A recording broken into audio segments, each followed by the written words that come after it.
Hello, എല്ലാവർക്കും സൈറാസ് കിച്ചൻ്റെ പുതിയൊരു വീഡിയോയിലേക്ക് സ്വാഗതം. അപ്പോൾ നമ്മുടെ ചാനൽ ആദ്യമായി കാണുന്ന കൂട്ടുകാരാണെന്നുണ്ടെങ്കിൽ താഴെ കാണുന്ന സബ്സ്ക്രൈബ് ബട്ടണിൽ ടാപ്പ് ചെയ്ത് തൊട്ടടുത്തുള്ള ബെല്ലൈക്കൺ എനേബിൾ ചെയ്ത് നമ്മളെ സപ്പോർട്ട് ചെയ്യാൻ മറക്കല്ലേ. അപ്പോൾ നമ്മളിന്ന് വന്നിട്ടുള്ളത് ബ്രേക്ക്ഫാസ്റ്റിനൊക്കെ വളരെ കുറഞ്ഞ സമയം കൊണ്ട് റവ കൊണ്ട് തയ്യാറാക്കിയെടുക്കാൻ പറ്റുന്ന ഒരു ഡിഷുമായിട്ടാണ്. അപ്പോൾ കുട്ടികൾക്ക് രാവിലെ സ്കൂളിലോ ട്യൂഷനോ ഒക്കെ പോകുമ്പോഴത്തേനും നമുക്ക് പെട്ടെന്ന് തന്നെ ഉണ്ടാക്കി കൊടുക്കാൻ പറ്റുന്നതാണേ. അപ്പോൾ ഇങ്ങനെ നേരെ വീഡിയോയിലേക്കല്ലേ. ഇതിനായിട്ട് ആദ്യം തന്നെ ഞാനൊരു നോൺ സ്റ്റിക്കിൻ്റെ പാന് അടുപ്പത്ത് വെച്ചിട്ടുണ്ട്. അതിലേക്ക് ഞാനിവിടെ 2 ടീസ്പൂൺ അളവിൽ നെയ്യ് ചേർത്ത് കൊടുത്തിട്ടുണ്ടേ. അപ്പോൾ ഇനി നെയ്യൊന്ന് മെൽറ്റായിട്ട് വരട്ടെ.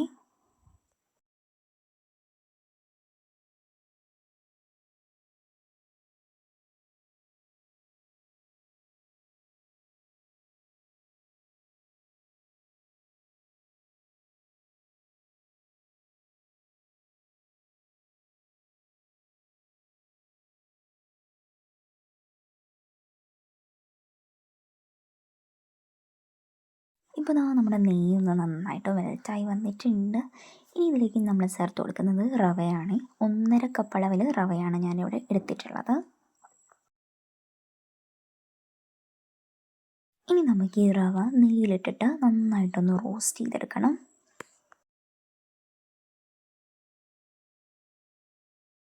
നെയ്യിലിട്ട് കുറച്ച് സമയം വഴറ്റിയെടുക്കുമ്പോൾ തന്നെ റവ കുറച്ചുകൂടെ വലിയ തരികളായിട്ട് മാറും കേട്ടോ. അപ്പോൾ ഇങ്ങനെ കുറച്ചുകൂടെ വലിയ തരികളായിട്ട് വേണം നമുക്ക് റവ കിട്ടേണ്ടത്.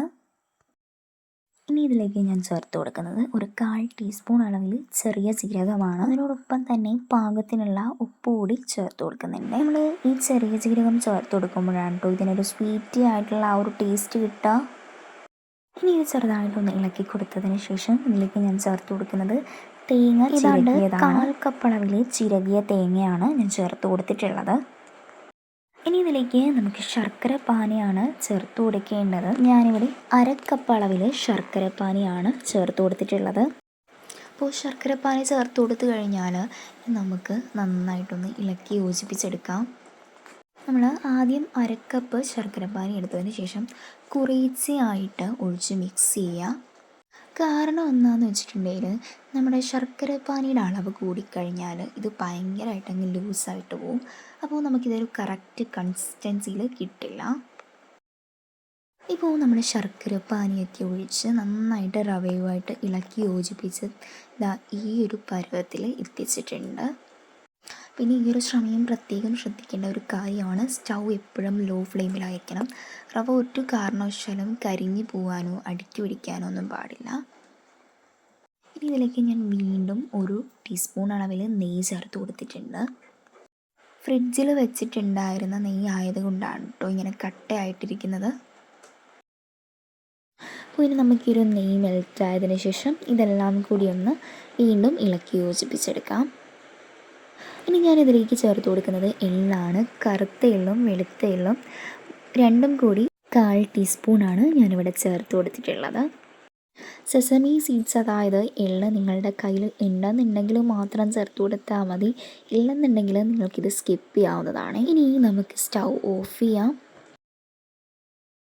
സ്റ്റൗ ഓഫ് ചെയ്തതിന് ശേഷം ഒരു ചെറിയ ചൂടോടുകൂടി തന്നെ നമുക്കിത് ബോൾസായിട്ട് ഉരുട്ടിയെടുക്കേണ്ടതുണ്ട്.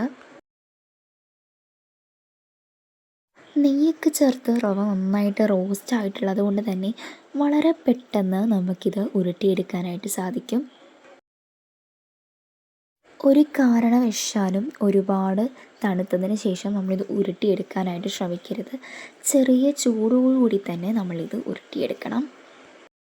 നിങ്ങൾക്കിത് വേണമെങ്കിൽ ഇഷ്ടമുള്ള ഷേപ്പിലാക്കിയതിന് ശേഷം സ്റ്റീം ചെയ്തെടുക്കാവുന്നതാണ്. നമ്മൾ ഈ അട ഉണ്ടാക്കുന്നത് പോലെയൊക്കെ നമുക്ക് ചെയ്ത് നോക്കാവുന്നതാണ്. ഞാനിവിടെ ഇപ്പോൾ ബോൾസാക്കി എടുത്തിട്ടുണ്ടെന്നേ ഉള്ളൂ. അപ്പോൾ ഇതുപോലെ നമുക്ക് റവയുടെ കൂട്ട് എല്ലാം ഒന്ന് ഷേപ്പ് ചെയ്തെടുക്കാം.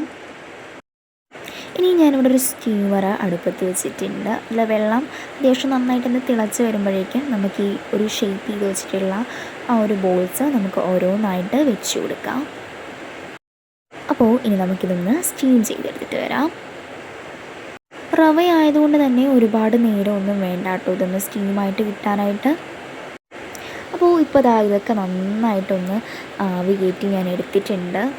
കാണുമ്പോൾ തന്നെ നല്ലൊരു സ്മെല്ലും അതുപോലെ തന്നെ നല്ല മണവും ഒക്കെയാണ്. അപ്പോൾ വീട്ടിൽ രാവിലെ ചപ്പാത്തിക്ക് മാവ് കുഴച്ചില്ല, ദോശയ്ക്ക് മാവ് ആട്ടിയില്ല എന്നൊക്കെ പറഞ്ഞ് ടെൻഷൻ അടിച്ചിരിക്കാതെ ഇതുപോലെ വളരെ എളുപ്പത്തിൽ ലഘുവായിട്ട് ഉണ്ടാക്കിയെടുക്കാൻ പറ്റുന്ന ഡിഷസൊക്കെ ഇന്ന് ഉണ്ടാക്കി നോക്കൂ. ഇത് റവ കൊണ്ട് ഉണ്ടാക്കിയതായതുകൊണ്ട് തന്നെ കുട്ടികൾക്കൊക്കെ വളരെയധികം ഇഷ്ടപ്പെടുകയും അതുപോലെ തന്നെ നല്ല ഹെൽത്തിയുമാണ്. അപ്പോൾ നമ്മുടെ ഇന്നത്തെ വീഡിയോ ഇത്രയേ ഉള്ളൂ. അപ്പോൾ വീഡിയോ ഇഷ്ടമായാൽ ലൈക്ക് ചെയ്യാനും താഴെ കാണുന്ന കമൻറ്റ് ബോക്സിൽ നിങ്ങളുടെ വിലയേറിയ അഭിപ്രായങ്ങൾ കമൻറ്റായി അറിയിക്കാനും ഫ്രണ്ട്സിനും ഫാമിലിക്കും ഷെയർ ചെയ്യാനും മറക്കല്ലേ. അപ്പോൾ അടുത്തൊരു വീഡിയോയുമായി വരുന്നത് വരെ താങ്ക് യു ഫോർ വാച്ചിങ്.